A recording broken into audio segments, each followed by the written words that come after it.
Nasa Maynila na ang barko ng Japanese Coast Guard na inasang lalahok sa Maritime Law Enforcement Drill sa Miyerkules. Ay sa Philippine Coast Guard, layunin ng pagsasanay na palakasin ng interoperability na makalahok at labanan ng karahasan sa karagatan. Ang detalye sa report ni Julius D. Samburon.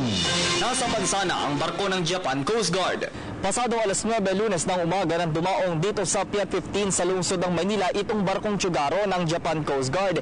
Inaasahang lalahok ito sa Maritime Law Enforcement Drill sa araw ng Miyerkules kasama ang mga miyembro tauhan ng Philippine Coast Guard.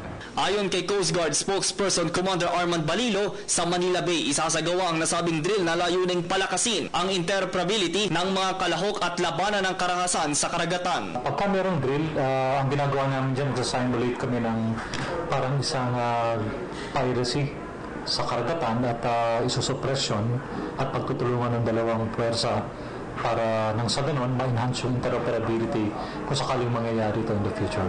Pangalawa, may establish yung rapport ng dalawang ng mga personnel ng bawat magpa-participate, yung coordination with Japan Coast Guard. And of course, makikita rin dito kung ano yung mga dapat aralin pa.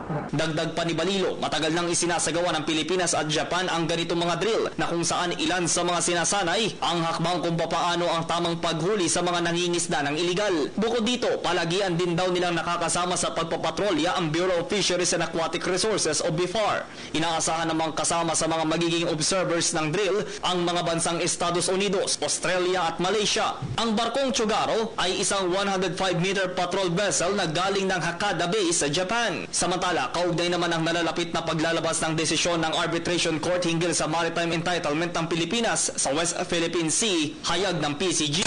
Tayo naman ay makahanda dun sa pag-uutos sa atin kung ano man yung magiging result nito.